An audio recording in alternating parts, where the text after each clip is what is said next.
નવા ચહેરા આગળ આવવા જોઈએ, એકના એક ખેડૂતો નહીં. દરેકને લાગે સારું આ ખેડૂત ક્યાં ના છે, પૂછવું જોઈએ. કોઈ લોકો તમારી વિઝિટ કરવા આવે છે અને આવો તો જુઓ કે ના ભાઈ ખરેખર આ અમની પ્રાકૃતિક ખેતી. એમણે પોતે આત્મા પ્રોજેક્ટમાં જોડાયા પછી એમને જાતે એમને તો કઈ ટ્રેનિંગ લીધી, બરાબર. અમદાવાદ ગયા, ત્યાં વડતાલ આવ્યા, સ્વામિનારાયણ ટ્રેનિંગ લીધા પછી એમણે તરત જ આ પ્રાકૃતિક ખેતી ચાલુ કરી. અને તમારું થોડું વર્ચસ્વ એવું છે કે તમે કરો તો બીજા કરે છે, તો હું એવું ઈચ્છું કે ભાઈ તમે બી આ પ્રાકૃતિક ખેતી કરો અને બીજા ખેડૂતો આવે જુઓ તો બીજા ખેડૂતો અપનાવતા થાય. મેઇન આપણો ઉદ્દેશ આ છે. આમાંથી 2-5 ખેડૂત બી ચાલુ કરી દે છે, મોટા ભાગના કરે છે, પણ છતાં બીજા વધે તો વધારે સારું આપણા માટે, બરાબર. કારણ કે અત્યારે કેન્સરના આ બધા જે પ્રશ્નો છે એ તમે જોઈ લો. આ તો બધા ડેટા બહાર નહીં આવતા, બાકી એટલું બધું કેન્સરના, હાર્ટ એટેકના બધા પ્રોબ્લેમો સ્કિનના થઈ ગયા, બરાબર છે.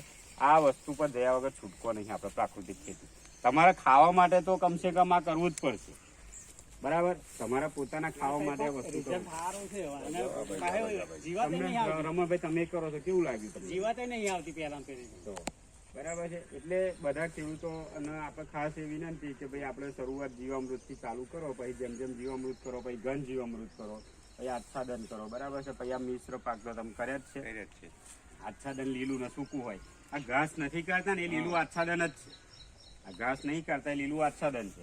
પછી તમારું જે સૂકું હોય ને એ વચ્ચે નાખો એટલે જમીનનો ભેજ જળવાઈ જાય, એના આચ્છાદન કહેવાય. મિશ્ર પાક આવી ગયો, બરાબર. આ ડીએપી વાપરો છો એની જગ્યાએ તમે